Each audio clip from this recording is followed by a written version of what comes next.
तो गाइस आज मैंने इनके हेयर पे रिबॉन्डिंग किया है और ये हमारा रिबॉन्डिंग का रिजल्ट है। और आज जो मेरे साथ है ये मेरी आंटी है और बहुत सालों बाद मैं आंटी से मिली और इनसे बहुत अच्छा रिश्ता है हमारा और बहुत दिन बाद मिली मैं इनसे और बहुत दूर से आई है ये मेरे पास। मैं बहुत खुश हूँ और इनके साथ मेरी बहुत सारी यादें जुड़ी है। मेरे जो कॉलेज टाइम पे थी उस टाइम पे भी मैंने इनका हेयर घर पे करती थी, तब मैं छोटी थी। तो अब वो मेरे पास आई है तो मेरे सारे मेमोरीज फिर से रिन्यू हो गए। और आंटी को भी मैं पूछूंगी वो मेरे पास आई है और उनका कैसा लगा, केनुका লাগিছে আপোনাক? बहुत ভাল, बहुत धुनिया गाइज। आपलोके आहिबा, पार्लारखन बहुत भालके काम करे। ताई मोर एक्चुअली मोर ছোৱালীয়ে হয়।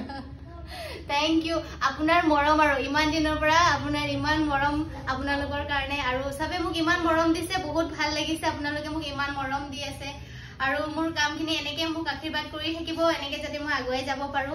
আৰু মোৰ কামখিনি কেনেকুৱা লাগিছে আপোনালোকে নিশ্চয় জনাব। আৰু এও মোৰ আন্টি হয় আৰু বহুত ভাল, তেওঁৰ লগত মোৰ ৰিলেশ্যন বহুত ভাল, আমাৰ ঘৰৰ লগতো বহুত ভালে আছে। তো এতিয়া আন্টিক আৰু আমি ট্ৰিটমেন্ট দিম, আগতীয়াকে মই আৰু ভিডিঅ' দি থাকিম। তো আপোনালোকে চাই থাকিব মোৰ ভিডিঅ'বোৰ আৰু চুলিখিনি কেনেকুৱা লাগিছে নিশ্চয় জনাব। এইটো আমাৰ ফাইনেল ৰিজাল্ট হয়। মই ৰিবন্ডিং কৰিছিলো আন্টিৰ চুলিত আৰু চুলিখিনি বহুত ডেমেজ আৰু ড্ৰাই আছিলে। তো ৰিবন্ডিং কৰিছো, এইটো ফাইনেল ৰিজাল্ট হয়। ভিডিঅ'টো কেনেকুৱা লাগিছে নিশ্চয় জনাব আৰু মোৰ চেনেলটো সাবস্ক্राइब কৰিব নাপাহৰিব। Thank you for watching. मिलते हैं अगले वीडियो पे। इसके हिंदी में भी मैं बता दूंगी आप लोगों को कि मैंने अभी क्या क्या बोला, ये मैं हिंदी में भी आप लोगों को बताऊंगी। तो वीडियो अच्छी लगी हो तो लाइक जरूर कर दे और मेरे चैनल को सब्सक्राइब करना ना भूले।